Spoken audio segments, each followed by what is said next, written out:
What is going on, everyone? Welcome to this week's Pardon the Disruption. This one certainly will not disappoint.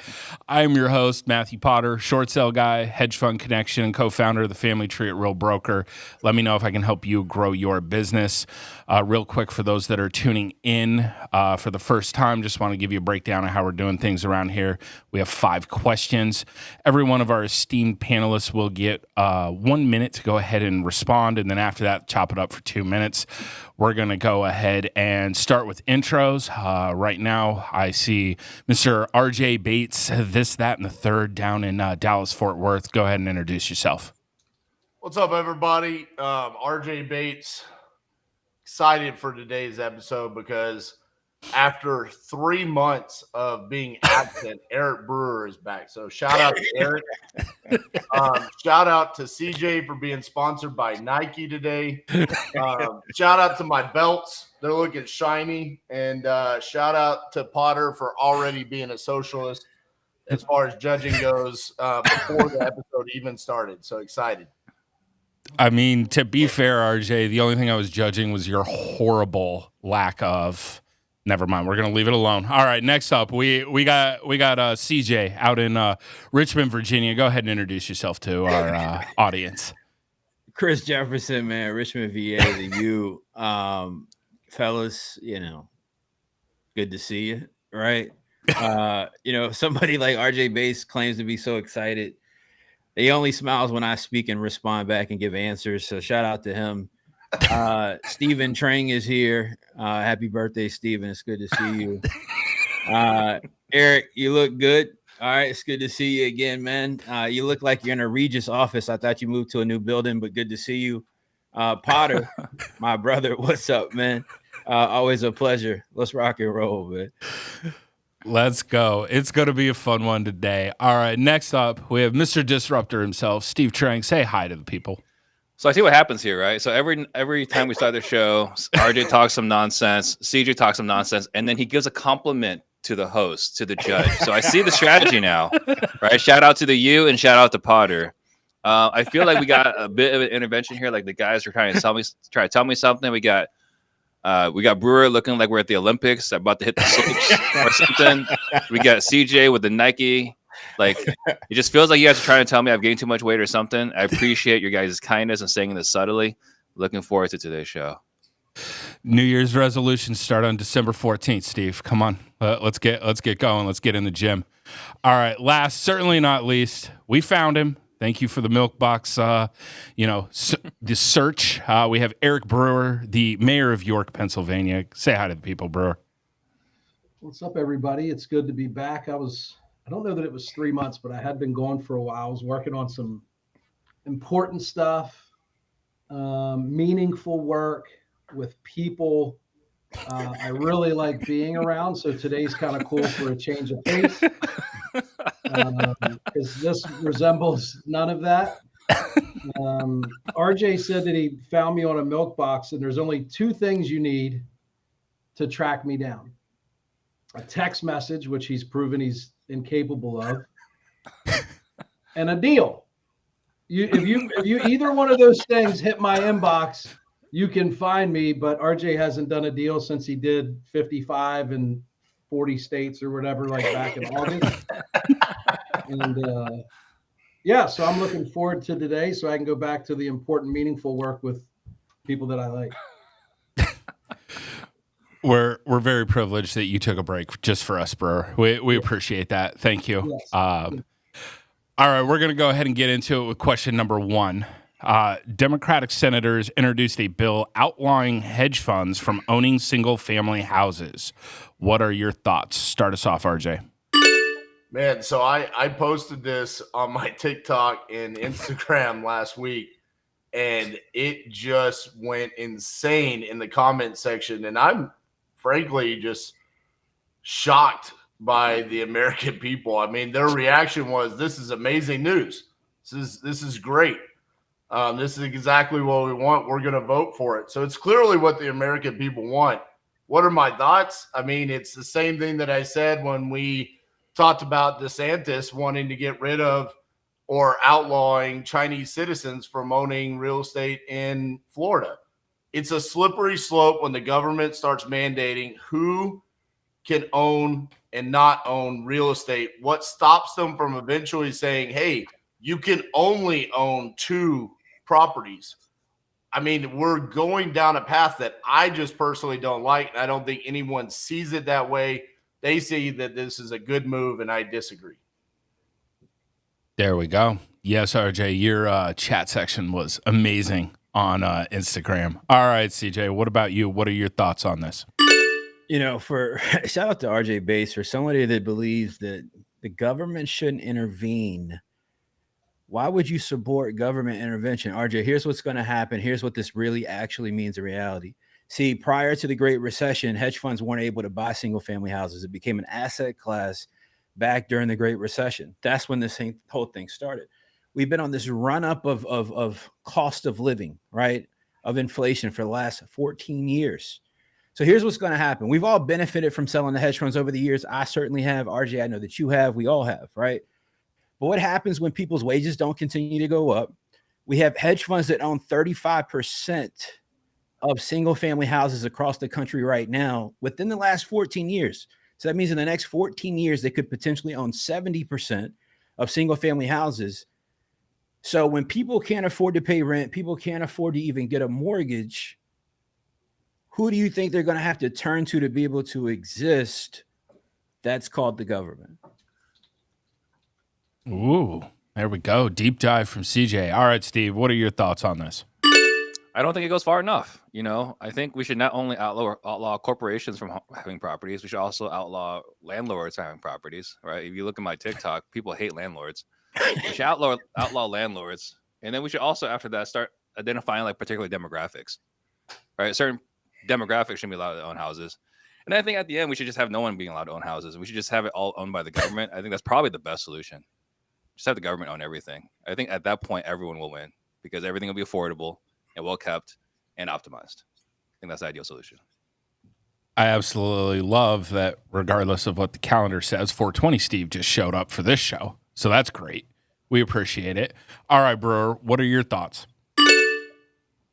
You know, it's difficult sometimes for me to respond to this stuff because there's like keywords or buzzwords that trigger me, like democratic. So like I feel like, and I've realized that when a Democratic senator introduces anything, my knee-jerk reaction is to dislike it. So that's not fair, right? I should be a little bit more open-minded. So let's work by, no offense, CJ, like nothing against you as a Democrat.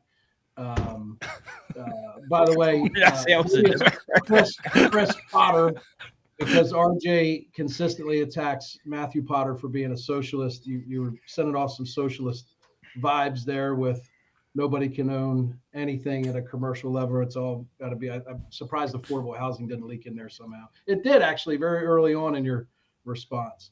But the reality is, I think if you really look at the core of what we're being told is that there's a lot of things that like people owning a home and having a place to call their own, and how that affects everything from like addictions to the family staying together to all of this, you know, building wealth. It's the number one way they say that the average American blue collar person has the opportunity to build wealth. I think there probably needs to be some control where it's not like what CJ said. I mean, it's crazy to think about corporations owning 70% of housing. I think would be excessive. It's hard to imagine that would happen, but I think there has to be this compromise. It can't be over-regulated, and I don't think it can just be left for the market to dictate. I think it's a very, like someone else said, a slippery slope. I think it's a decision needs to be made, and there would be nothing worse than doing nothing, in my opinion. Okay, so we're just blurring all of the lines together. The facts that CJ just strolls out there. We're talking about hedge funds. We're talking about institutional buyers. They own 3%, not whatever astronaut 35% you throw out. What are you talking about, CJ? Are you rebutting? You want to rebut right now, or you want to wait? Go ahead with whatever you just made up. I'll be respectful to the platform, then I'll fucking ether you afterwards. Go ahead. Would you just do a Google search after I responded? I got you, man. I'll give you a second. Keep looking on Google. So you're Keep looking on saying Google. Wait for Steve. Keep looking on Google. hedge I don't know, funds it's own 35%. 35% is an astronomical number. Listen, I'm wondering, are you including apartments here? Are you including REITs? What are we talking about? Because it's not hedge Listen. funds.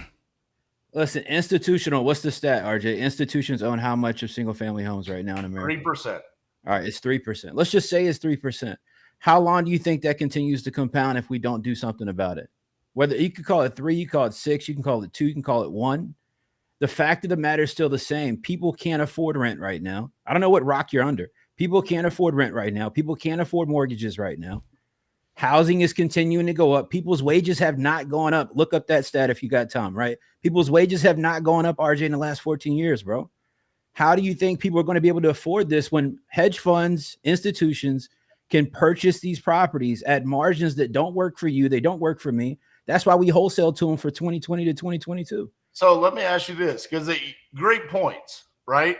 So this was introduced by the senators in Washington State and Oregon, where hedge funds don't buy deals. So for your friends that can't afford the rent in Portland, Oregon, how's this going to fix their problem?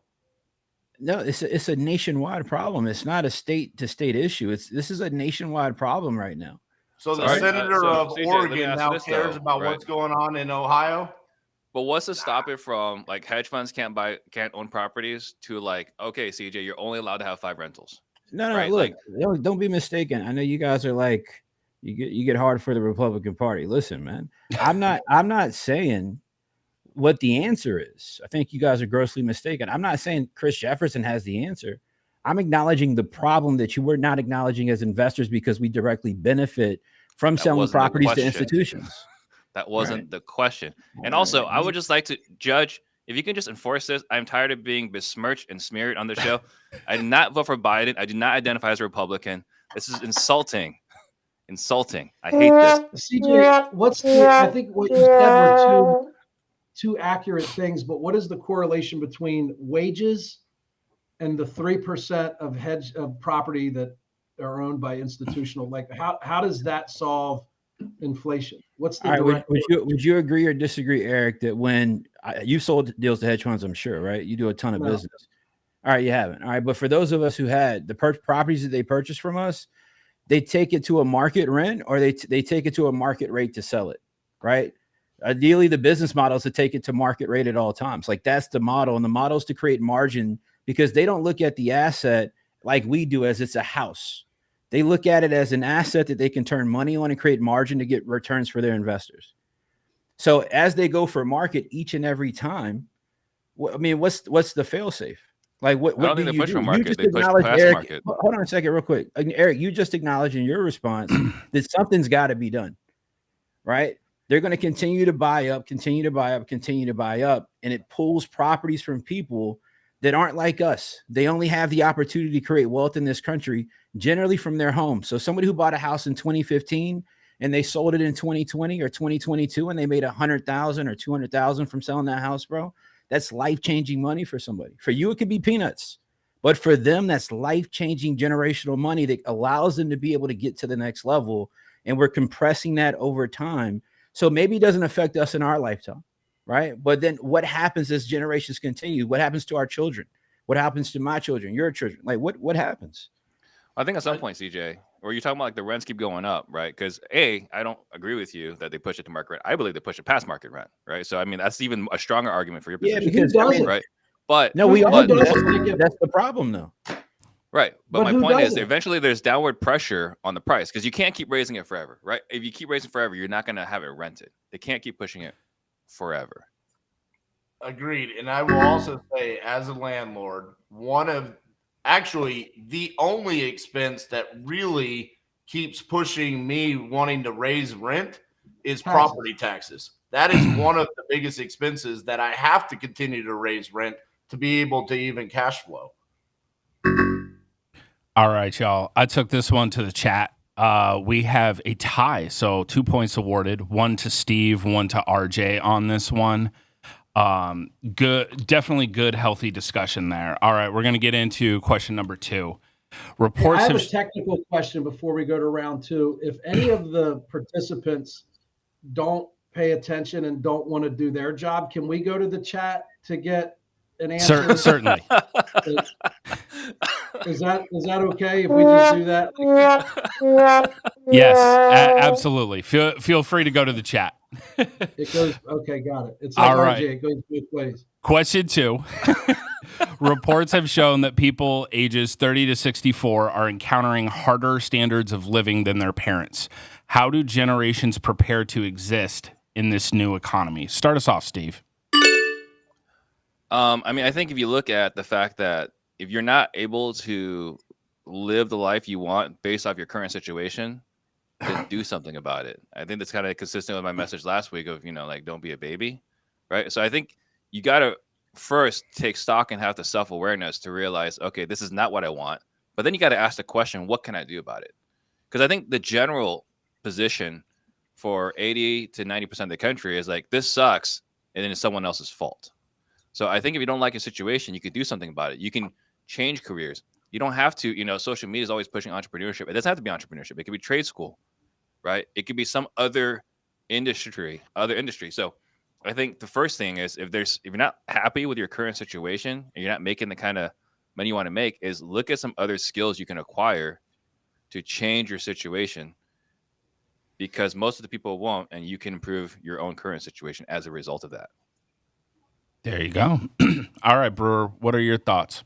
I think about, I might be the oldest person here, but I've gotten to this phase in life where I remember when my grandparents, and I was like maybe, I don't know, old enough to remember, say 7 to 10 years old, my grandparents would tell me about like being able to buy a gallon of milk for a nickel. And like, it just seemed crazy, right? Because at that time, people were making $7, $8, $9 an hour, and a nickel was like a meaningless amount of money. And I think now we've just gone, so that was what, 40 years ago? And enough time has passed where, like, for people that are old enough to remember what prices were 10, 15 years ago, inflation seems absolutely crazy. But over the last 100 years, this has happened realistically every 15 to 20 years. So yeah, prices are up. It's crazy to think between the age of 30 and 60 or whatever, it's more expensive, but there's also different cycles that come back around. Like being a skilled trade today is a $150,000 a year job, where for the last 15 years or so, it wasn't. That wage was not enough for someone to make a reasonable living. So I think there's opportunity out there today that supersedes the increase in the cost of living. You just have to be willing and go and do the work. But if you're hoping to just be the same person you were 15 years ago and be able to save money and enjoy a certain lifestyle that you did 15 years ago, it's unrealistic without leveling up your skill. There we go. All right. What about you, RJ? What are your thoughts on this? Yeah, this is, I feel like me and CJ are about to get into it again on this one. I feel like I live in a world right now that there's so much opportunity to make money. My parents started a business in the early 90s, and I remember that the way for them to generate business and the forms of marketing was running ads in the yellow pages. And by literally going out and door knocking and asking if those companies needed office furniture. That's what my parents did. They sold office furniture. And the struggles that they had to go through. I don't know if my dad was still alive, if he looked at me today and would say, man, it's so much harder for you than it was for me. That dude had to work his ass off for every penny that he made.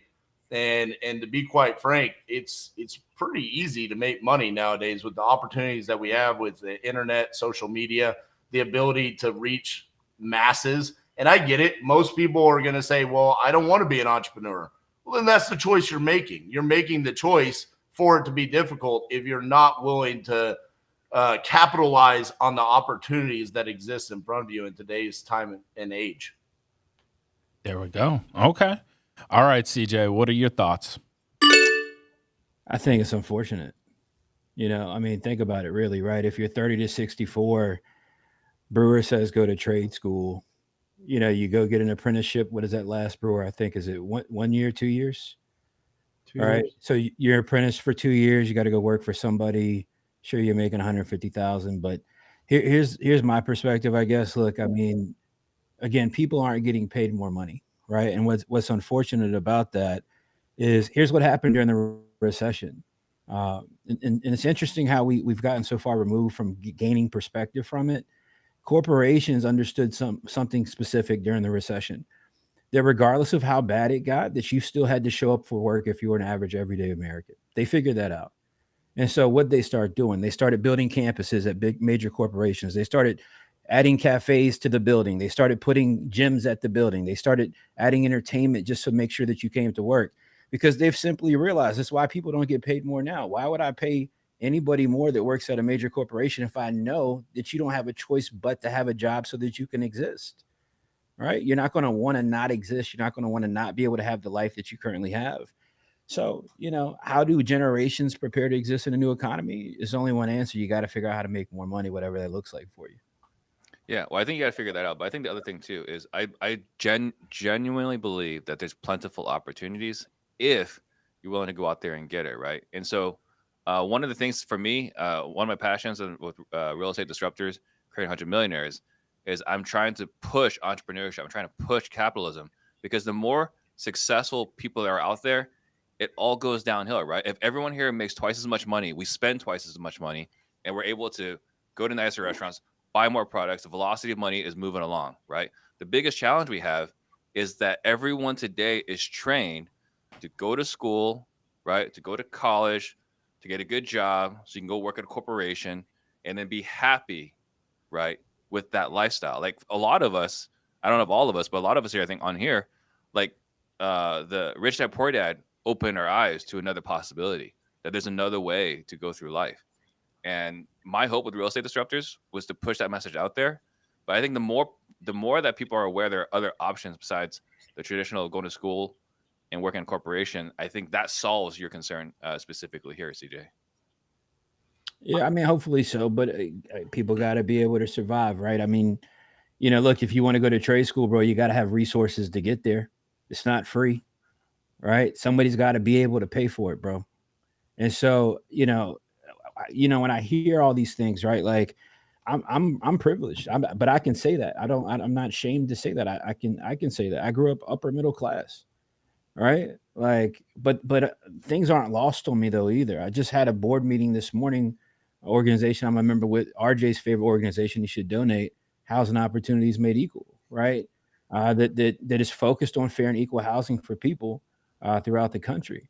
And just the harsh realities, if you go into the communities that are disenfranchised, people don't have the resources that you think. People don't have the access to you think, right? There's a reason that they're trying to get kids computers in schools, right? It's because they didn't have access to them, right? And unfortunately, we're in the social media age where now everybody's bombarded with, short-term brains, like people can't even learn quickly. So again, it's just unfortunate. Yes, that's true. But at the same time, they're also exposed to other things as well, right? Like I said, like the concept of entrepreneurship. Like one of the things that we've talked about on PTD months ago was like everyone on social media appears to make everyone that's not an entrepreneur feel bad about themselves, right? Like that's kind of the message. I'm an entrepreneur, I'm cool, and so on, right? The flip side of that is that we are exposing more people to the idea, the concept of working for yourself, investing in yourself, and going to do something different. I'm all about that. I'm a part of that, right? I think what makes it tough is again just resources, right? Like it's one thing to have exposure. How many people, man, have you exposed to wholesaling with your platform? You think everybody you exposed to wholesaling believed they could do it? No. So the problem is deeper than that, right? The problem is deeper is the belief, is the awareness, right? So it's not, I don't think the lack of resources, although a major problem is not the biggest problem. I think the biggest problem is belief. Yeah. The belief that it's possible. Another thing too, I just want to wrap it up with here is that I can't help but move forward looking at CJ and just think hashtag white privilege. I want to add on one last thing, Potter. All right. I'll allow it. We cut out a whole question so we could have more time. Come on now. I'm wondering 30 to 64, that's a huge gap in age. I'm curious if you narrowed that down, how many people in the age range of 55 to 64 are saying it's harder than the people from 30 to 39? I think if you narrowed that down to the people that are 30 to 39, I don't think they would say it's quite as difficult as we're making it out to be. Yeah, all right. We'll take that under consideration. The ability to be tech savvy, that's where I'm going with that. I gotcha. The ability to use technology and to be able to create money and opportunities for yourself, I think that age gap is going to see what's available to them right now. I definitely understand that. I'm at the age where I get frustrated with technology already, and I just hand it to my teenagers. I'm like, here you go. Figure this out. I'm old man. It's old man Potter over here. All right. That round, great arguments by everybody. As you can see, we're getting into a little bit different format here, so there's going to be multiple points. Point to CJ, point to Steve on that one. RJ, let's do better next time. Eric, let's hire some plumbers and some electricians at 150 G's a year. Let's do it. Let's go, bro. All right. For question number 3, what do you guys think on this video? Well, have they lost the locker room? What is going on here with Mahomes? I just said the frustration is growing. It's going to be back-to-back losses. We had that graphic early in the game about how he doesn't lose 2 straight. That's what it took in the end. And it was. Yep. He's upset with the refs. I've never seen him like that before. He was yelling at the refs. Great respect for those two. For one another. That's the third. What are you guys' thoughts on Mahomes as the Chiefs leader with regards to that video? Go ahead and start us off, CJ. I'm a big Mahomes fan. I think he lost his composure, lost his cool. To me, it's a professional environment. Ultimately, he's a reflection to a lot of people. It's not any way to act in that particular environment. I mean, let's just be honest, man. The Chiefs just ain't as good as they thought they are. All right, or they used to be. And sometimes you got to check your emotions. I think a lot of times in business and these type of environments, people can get overly emotional unnecessarily. I don't think emotions belong in business. And I think they should just be more passionate about getting back to practice and getting better versus thinking that they got cheated. Everybody gets cheated by the refs, man. RJ's at his field hockey game on the weekends on Saturday mornings playing field hockey and getting mad at the ref, right? Like, I mean, everybody gets mad at the ref when they lose. For those in other parts of the country, that's also known as lacrosse. We also have lacrosse. All right, Steve, what are your thoughts? It's unfortunate, but this is just one of the things that happens as a leader, right? I mean, you got a lot of eyeballs on you, and you wish you could be a perfect leader 100 times out of 100, 10 times out of 10. But he's human. He's going to make mistakes, right? Like, that's a guy. Yeah, he lost his mind. He made a giant mistake. He overplayed his hand and went crazy. But I will still follow that guy, right? Like, as a leader, you're going to make mistakes, right? He didn't blast his team. He didn't come over and scream at Tony and say, hey, like, you screwed up for the last time. I'm tired of this. Like, he didn't go in there and blast his team. There should be some accountability conversations privately within that. But publicly, he fought for his team. There's the same thing as last week. We're talking about FSU, right? If you're fighting for the team, you're going to make some mistakes. You're going to look dumb at times. But that's a leader I will follow because he's fighting for me and my teammates. All right. Didn't even use the full minute. We're proud of you, Steve. Thank you for that. All right, Brewer, what are your thoughts? Yeah, my initial response when I watched it was it seemed a little childish. It seemed pouty. I think certainly Mahomes and the Chiefs have been probably more on the receiving end of the benefits of those types of calls in some really big situations, right? And I don't recall him while he might have speaking about those situations, about being benefiting from those. So when you saw him act out like that, like even when he greeted, the other quarterback at midfield, he didn't say, hey, good game, way to go get a W, way to battle. He carried that excuse over for as long as people would listen. So it's not the worst thing I've ever seen. I mean, the guy, I would say for 95% of those high pressure situations has carried himself as a pro. He had a little bit of a slip up. I'm sure he's feeling some pressure, and he didn't handle that adversity the best way possible, but it certainly wasn't the worst. I do agree with the competitive nature. We all fight hard not to lose, and we want to win, and it's really, really difficult when it doesn't go our way. I would have liked to see him take more responsibility, say, hey, would have been real easy to say we shouldn't have put ourselves in that situation where one call, could make or break. I mean, they had plenty of opportunities. They realistically should have beat Buffalo by 2 scores. So I understand it. It is human. I think he gets a little bit of a pass here, but it smells of entitlement, right? Like he's got some wins under his belt. He's had some success, and it almost feels like he's becoming a little entitled, and I don't like that. Yes, indeed. All right, RJ, what are your thoughts? Oh, dude, I loved it. I completely disagree with these three. That's the guy I want playing quarterback for my team. I want to see the fire, the passion behind it, and the message behind what he was saying.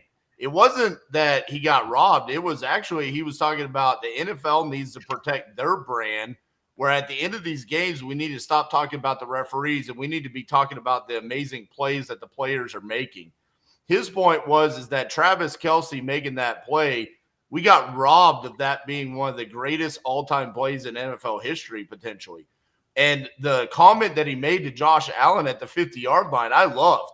This is a team that he could potentially be facing in the playoffs. He walked right up to Josh and said, that's the worst call ever. AKA letting them know, like, hey, for a fact that you should have had an opportunity to do a game-winning drive there at the end. You got lucky that you walked out of here with a W without having to earn it. I loved all of the messaging, even the subliminal mind games he was playing with Josh Allen there. He's not the coach. He's not Andy Reid. He's not the person that's supposed to stand up. He's supposed to be the player. He's supposed to be the passionate locker room leader there, and that's who I would want leading my locker room. I love Mahomes. So there's 3 things here. First, I think, he looks really bad in front of the eyes of all the Swifties. Right. I mean, like the reason why the Chiefs are such a big deal right now is right. It's because of the Swifties. B, if you were the Bills and you lost because of this, you'd be pissed. Like it's an obvious blown call. Right. And then third, like Tom Brady is a complete jerk on some of these post games where they lose and no one says anything about that. How come Tom Brady gets a pass? But Mahomes doesn't. He's not gotten a pass. They've talked about that for years, about him just walking off the field and not, congratulating the quarterback at the 50-yard line. I loved it then. I still love it now. I mean, and here's the thing. It wasn't an obvious call. Tony looked at the ref and asked if he was on the line. There are videos that have come out where he was on the same side as Von Miller or whoever the other player was. Then why didn't the referee tell him to back up? And do your job. You I can't rely on someone else to do a good check. job. I thought they said he didn't do a lineup check. He did. He walked up, he looked at the ref, and then he looked back at the ball. He did. But you can't expect someone. Yeah, typically, right? Normally, the refs. It's a courtesy. Yeah. Yeah, it's a courtesy. It's not a requirement. That's true. Same thing happened to Terry McLaurin last year, man. I mean, it's a game of inches. So to say that, again, I think if you flip it, and a defensive lineman was over the ball like that, and he sacked Mahomes, and the game was over, they'd be freaking out. So I get that we want that's the definition, RJ, what you're talking about is scripted. We want to have a magnificent finish, and we want to have this play, so we're going to not make the right call for entertainment purposes. We still saw the play. Honestly, it's probably getting more attention because of these circumstances than it would have if he just made the play. So listen, I don't know, Eric, you don't strike me as someone that ever played football. You don't seem very athletic. So here's the thing. I actually played football. I actually wanted to be a football coach. It's not a courtesy. I wonder why you aren't. It's because I decided to coach real estate investors instead. Got it. So there's more money in that. Okay. Now, it's not a courtesy. It's every single play. The wide receivers that are on the line of scrimmage ask the referee, am I good? Yes. If you're not, they tell you, yo, back up. Like maybe the ref was so blown away by how far offsides he was. I mean, he was off by like 12 inches. It wasn't are you off by 3 inches? Zero impact on the play. It doesn't matter. You're off. Like the what do we talk about when we're playing sports, right? Like, hey, you have to be good enough to beat the other team and the officiating. You can never let the officiating be the determining factor. RJ, if he looks for approval and he doesn't get it, what should he assume? He should assume that he's good because the referee's not without approval. Then why even look? Why not just not check and they'll tell me if you?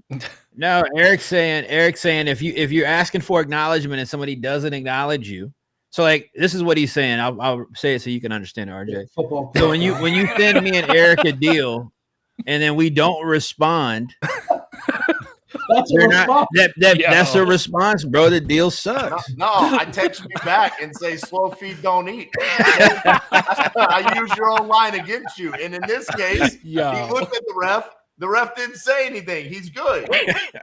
That's not good. If you're good, they would go, you're good. They wouldn't. No. They wouldn't. They're supposed. They do it every play. They either say you're good or no, back up, back up. He didn't say you're good. He didn't say anything. He just exactly. You said he either good. says you're good or he says back up. If he didn't say anything, he's not saying you're good. I would go, I might want to back up. That'd be a false start if you backed up. I think the lining up is where you screwed up. If you you're backed allowed up to at that move. point, it'd be a false start. Oh man, But that's a pre-snap flag. You still would have had the opportunity to run the play. Ooh, there you go. Now the clock's running. All right. The clock's running. All right. There was a minute 40 left. Time was not a problem.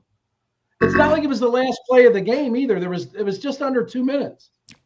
All right. So on that round, going back to the initial part, I'm with Eric on this one. Like I've been a huge proponent of Mahomes being a little bit overrated and acting like a big baby at the end. That's the vibe I got on it. So point to EB kicking it in the 1984 sweatsuit over there. We love it. Thank you, Brewer. Absolutely. Hey, real quick, wanted to give a shout out to Pat Hilton and Acoustic Force for sponsoring today's episode. Go ahead and check out this ad. The world is changing. So is the world of business. It's never been easier to get your message out to the entire planet. Let me help you crack the code today. My name is Pat Hilton. My social media agency can produce you the same custom digital content that landed me on stage at the biggest business events in the world. I've rocked the roof off with the best digital marketers in the game. Getting social media content filmed and produced for your business is now as easy as ordering a cup of coffee and hopping on a video call with your friend. We find trending topics in your niche, coach you through recording in the comfort of your home or office, create engaging clips and graphics, then upload them online and manage all your social media pages. Bring your brand to life. Contact Acoustic Force Media today.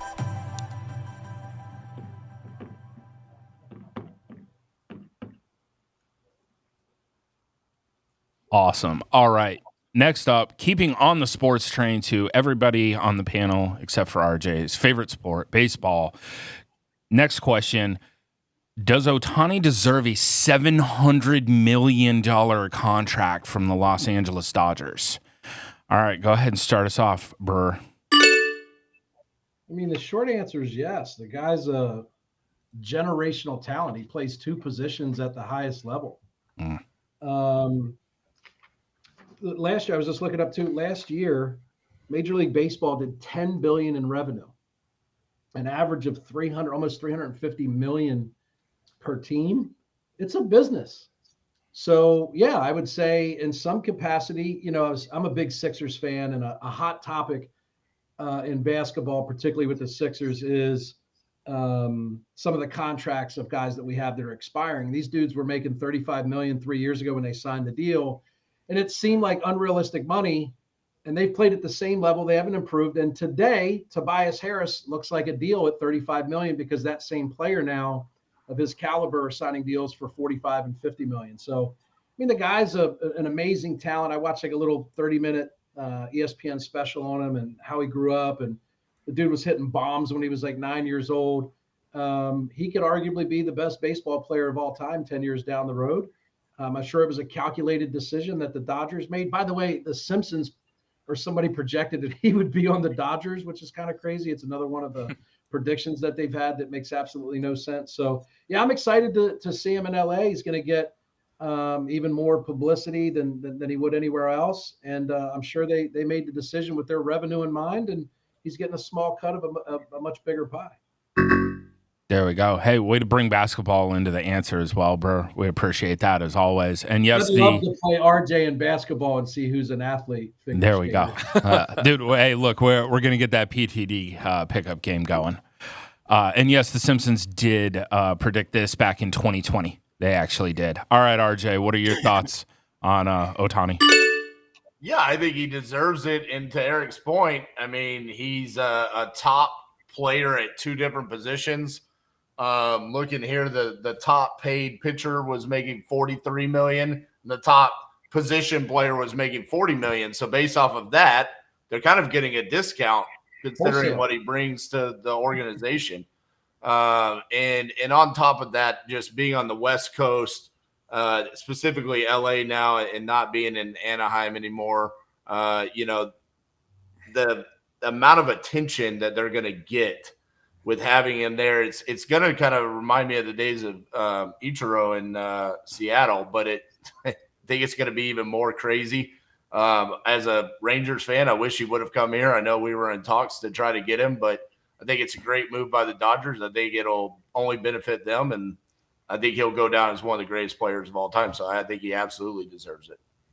There we go. RJ Bates, the official spokesman of Ohtani and the Los Angeles Dodgers. All right, CJ, what about your thoughts? $700 million. Yeah, I think it's been said. I mean, I think he's worth that. I mean, this guy's a star. He's got global star power. The return that the organization is going to get on this investment is going to be astronomical in terms of market reach, in terms of merchandise. I think I read that the guy deferred a ton of his salary because he's already making so much money just from endorsements. I think $45 million a year, something I saw just in endorsements. Yeah, I mean, look, kid's a stud, man. I mean, you pay what people are worth, and you do what you got to do. Absolutely. Love that CJ brought in the deferment there. He's taking $2 million a year over 10 years and then $68 million a year after that. And yeah, he's got $45 million in endorsements, and opening day tickets for the Dodgers are $900 standing room only. Right there. There you go. Marketing machine. Go. All right, Steve, what are your thoughts? Tickets. Brewer. Yeah, I mean, it's without a doubt. I mean, like what these guys already said. I just want to first start off with I'm disappointed that RJ is just only bringing race into this and just comparing him to Ichiro versus another baseball player. I want to start off there.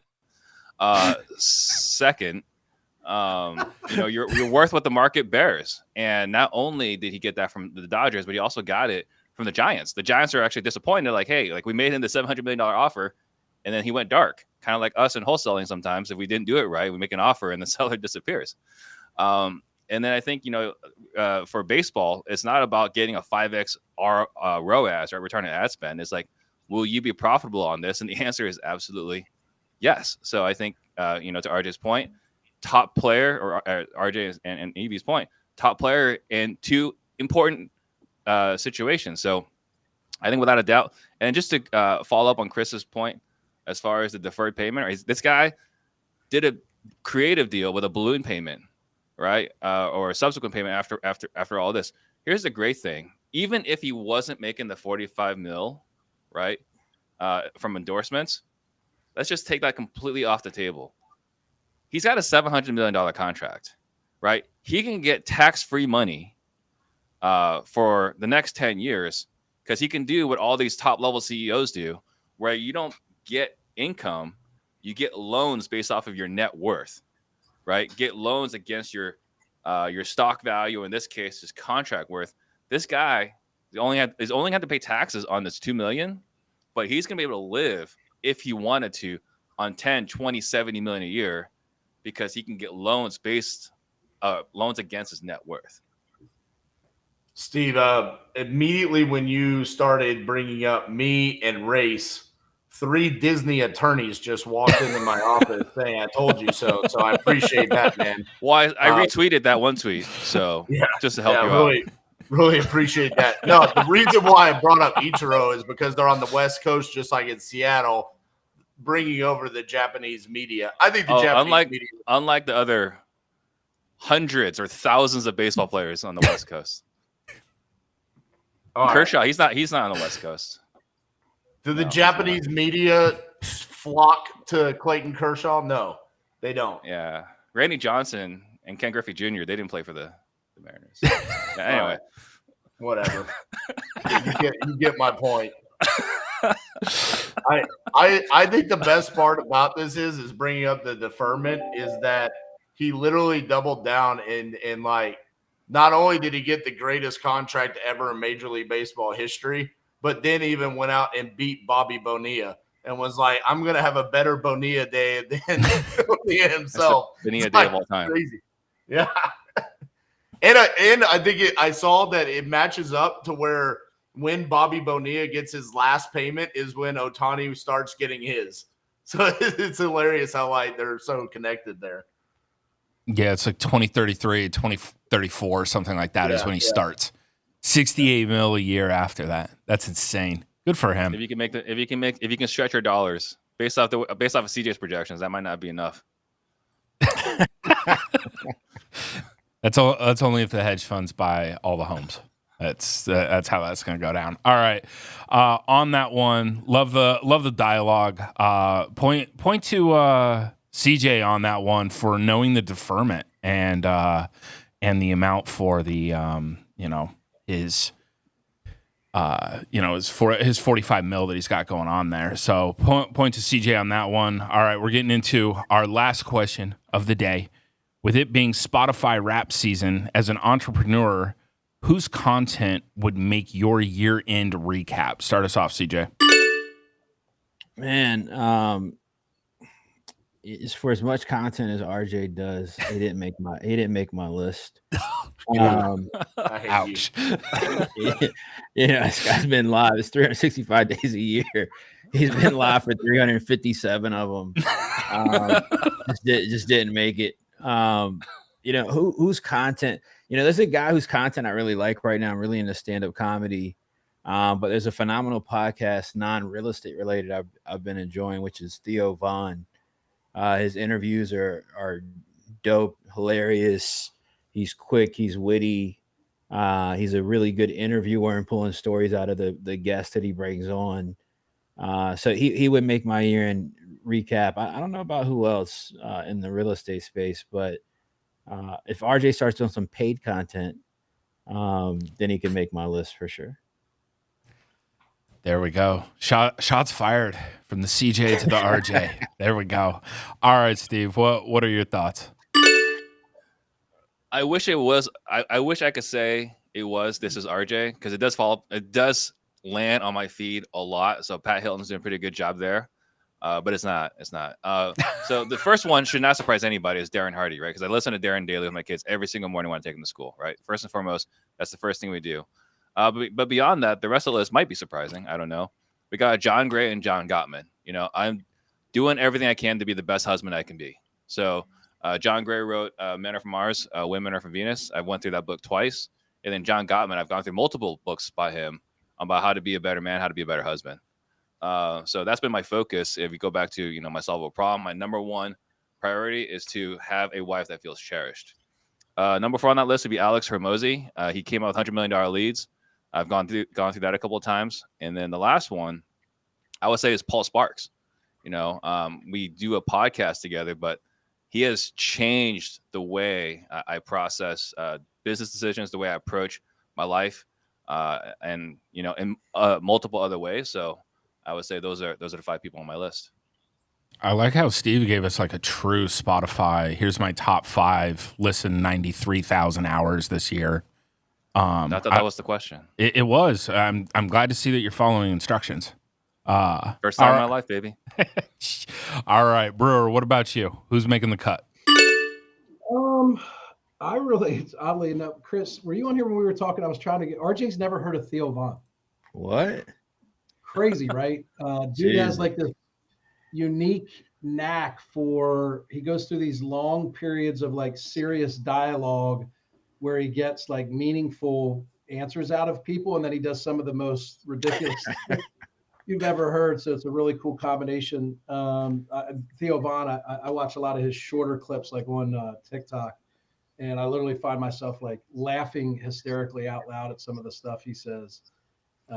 Joe Rogan, for me, has always been a great interviewer. He has the knack to get some people that historically don't say a lot, and he gets them to open up on his platform and get them to say some rather shocking stuff. I spent a lot. If you haven't seen the Joe Rogan Mike Tyson interview, it's one of the best of all time. So those would be my two favorites. Very nice. Very nice. All right. Last, certainly not least, Mr. Hello, this is RJ. What about you? Yeah. So funny enough, I give Steve all kinds of crap, but he actually made my Spotify Wrapped. He was one of my top podcasts listened to. Really, it's only when I listen to myself on Pardon the Disruption. That's why he made it. But he was there. Robert Winsley, what he's doing with Investor Lift and their YouTube channel, I think is incredible. They're flying around the country. Like they just released a 2-part series with Pace Morby. They've did stuff with Jacob Blank. They've done stuff with Naaman Taylor, just other different people where it's like behind the scenes, actual real life footage of what's going on. So I think the Investor Lift YouTube channel has been like awesome the past couple of months.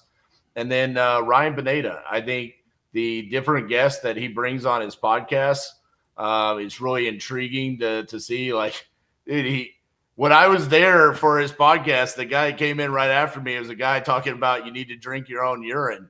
And I had to watch the podcast because it's like, what are we talking about? It's just really intriguing. But I really don't try to consume a whole lot because there's so much out there. I think you can get lost and kind of fall into that shiny object syndrome of following different people. So, yeah, you're right, Eric. I don't know who Theo Vaughn is because I kind of try to stay in my own little bubble. Unfortunately, Steve's a part of that bubble, so maybe that's part of my problem. That'll be an awesome 2-part series where they have the guy that likes to eat ass followed by the guy that drinks urine. Little business up front, party in the back. Little combo unit with RJ and the urine guy. Bro, all right, we just went to explicit. That was So the CJ, text that I sent you in confidence. I cannot believe you just told everyone. CJ leads us off with the F-bomb, and Eric wraps up a nice bow with that. Happy birthday, Stephen Train. Hey, can I just throw out that when CJ did throw out the F-bomb, like I was actually frightened by the look on his face. Like I think he was actually mad at me. Nah, you couldn't make me upset, man. My life is too nice, man. I don't think CJ has the ability to be angrier for more than like 2 seconds. I think he's just too low key. There's no way you can see it. Too blessed to be stressed. There you go, EB. Shout out to CJ's bank account. Yeah, Father, I'm on your Wrapped, right? You are on my Wrapped, RJ. You are. Every time something comes across, I'm like, all right, I gotta see what Pat put together. The one yesterday, the consistency, dude, it had me dead. I'm not gonna lie. You know what that was? That's consistent as a tree, baby. Consistent as a tree, baby. That's right. RJ's over here. Hello, this is RJ. This is RJ. Are you about to pick up the tree, Eric? You better have planted it, bro. It died in like 7 days. It wasn't very consistent. Bootleg bush you sent me. It wasn't even a tree. It was like a shrub. Bush. You know you have to. I planted it in one of my rentals in the city. It's got like a little patch of grass this big. I dug it up and put it right there. It literally died in 3.5 weeks.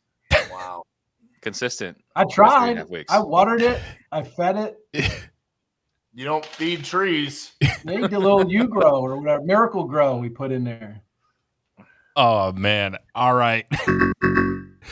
That's great. Hey, so the two that followed the instructions on this and gave us the full 5, that's going to be a point for RJ, a point for Steve. But since RJ was so mean to me in the pregame here, we're going to have to go with Mr. Disruptor as the winner today, even though RJ's in my Spotify, top 5. So with that being said, it's with questionable judging that Steve wins this week, but nonetheless, we have a winner. We have had a blast today with you guys.